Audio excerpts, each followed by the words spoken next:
amigos do Papo de Homem. Como o tema beleza, autoestima, barba, cabelo, já é um tema que a gente discute bastante aqui. Hoje a gente convidou o Dr. Raul Mauad, cirurgião plástico, especialista em transplante capilar, para falar sobre falhas na barba. Estudando um pouquinho mais sobre o tema, eu vi que falhas na barba é um termo muito procurado na internet, no Google e tudo mais. Afinal, por que algumas barbas apresentam falha? Isso é uma característica genética das pessoas, né?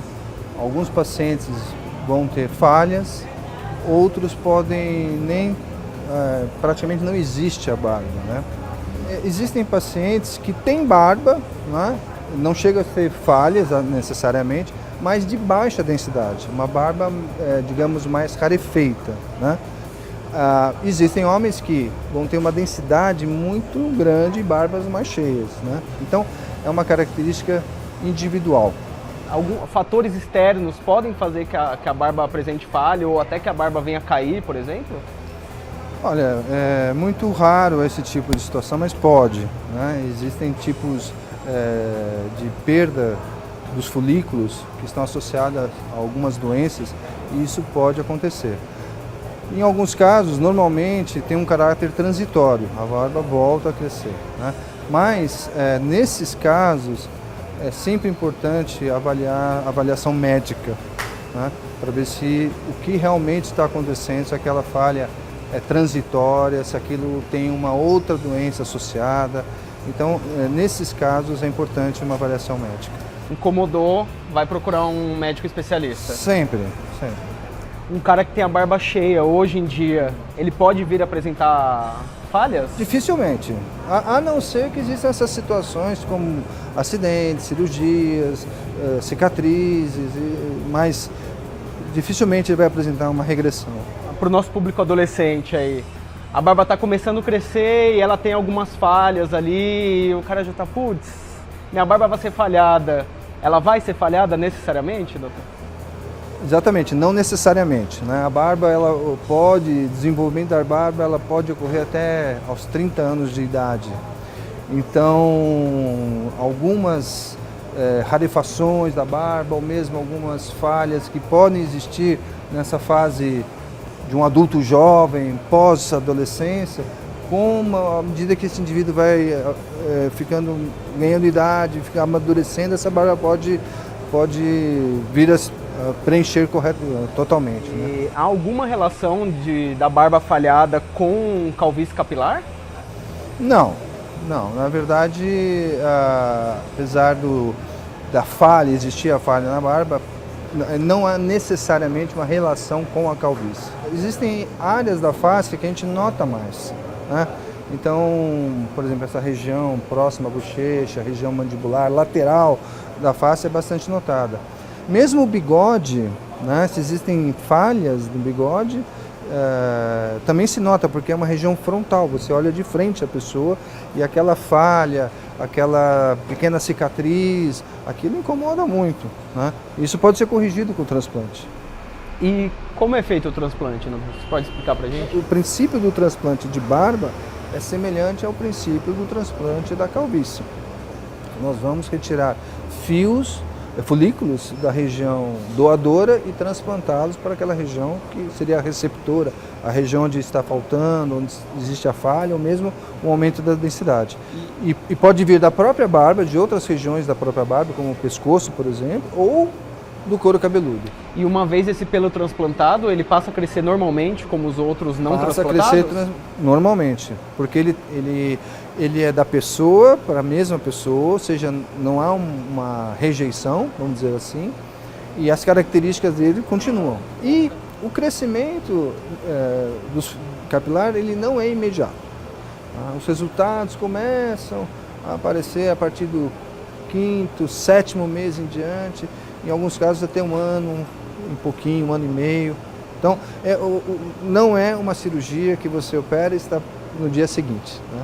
Muito semelhante ao transplante capilar. Muito semelhante. Mesmo, né? Sim, na barba o crescimento costuma ser até um pouco mais cedo, mais rápido. Mas no transplante capilar especificamente, o processo é esse. A partir do 7º mês em diante, que as coisas o crescimento se torna mais nítido, né? E, doutor, quanto custa em média para a gente fazer um transplante de barba? Varia da extensão que vai ser feita? Esses honorários vão variar de clínicas, né? Cada clínica tem a sua maneira de cobrar, de falar em termos de custo, né? O que é importante salientar é que é uma cirurgia complexa. Ela exige uma equipe especializada, nós temos que trabalhar com microscópios, a lapidação dos folículos, a dissecção que nós fazemos dos folículos é muito delicada. Então é uma cirurgia que envolve arte, ciência, equipe, e isso tem um custo, obviamente. Quais os fatores mais recorrentes, doutor, que fazem os homens buscarem cirurgia? Eu vou dar alguns exemplos. Simetria, estética, masculinidade, virilidade. Pela sua experiência de ouvir, né, muitos pacientes chegarem, a queixa principal deles costuma ser qual? Simetria. Mas não com essa palavra exatamente, né? Por exemplo, a perda do cabelo, onde eu vou ter uma área calva e as áreas laterais mais cheias, de certa forma é uma assimetria. Então, ao preencher, eu me torno mais simétrico, né? Mais estético, né? Uma falha na barba não deixa de ser uma assimetria, né? Então, quando eu preencho, então essa busca pela unidade, pelo equilíbrio, pela estética, é o que faz com que os pacientes procurem. Eu imagino que hoje em dia, inclusive, né, com essa moda da gente preservar a barba, Sim. isso deve mexer cada vez mais, né? Eu acho que a estética masculina está em alta, né? E a barba é mais um componente dentro desse contexto. E se existe um recurso que possa oferecer para o paciente, por que não, né? Nós como médico, eu procuro me posicionar, né? Entender o meu paciente e procurar ajudá-lo na medida do possível. Então, eu avalio o caso, vejo se aquela queixa é procedente ou não, e se for, eu vou fazer uma proposta de tratamento para ele, explicando as vantagens e desvantagens, né? Tudo que existe dentro daquele tipo de tratamento, seja para o transplante de barba, o transplante de calvície, e o paciente certamente vai entender e vai tomar a decisão dele. A individualidade de cada um deve ser respeitada, né? Por exemplo, eu já vi situações que o paciente sofre um acidente, uma pequena cicatriz no bigode, aquilo parece que é pequeno, mas incomoda, ele tem uma falha que as pessoas notam, então aquilo faz o transplante, se corrige e acaba o problema, entendeu? Ele não precisa dizer para mim, mas a gente nota que ele está se sentindo bem, que ele valeu ter feito, ele se sente mais confiante, e isso reflete na minha pessoa.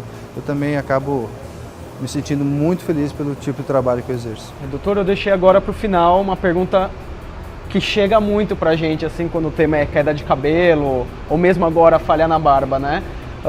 Em caso do paciente tomar algum tipo de remédio, existe a chance de impotência sexual? Olha, não existe só uma medicação para o tratamento da calvície, né? Existem mais de um remédio, seja via oral, seja loções. O importante é que o paciente tenha um acompanhamento médico, porque toda medicação, seja qual ela, pode ter suas reações adversas ou não. Então, é importante que o paciente não faça uso de medicação sem prescrição médica e sem acompanhamento médico. Havendo alguma alteração, ele deve imediatamente comunicar-se ao médico e aí tomar a decisão baseada na conversa com o médico. Pessoal, antes de encerrar, a gente quer agradecer a Barbearia Corleone aqui em São Paulo, que cedeu o espaço para a gente gravar essa entrevista. Agradecer ao Dr. Raul pelas informações e, como sempre, se ficou com alguma dúvida, escreve nos comentários aqui embaixo do vídeo. A gente repassa as perguntas para o Dr. Raul e faz questão de responder para todo mundo. Até uma próxima, pessoal!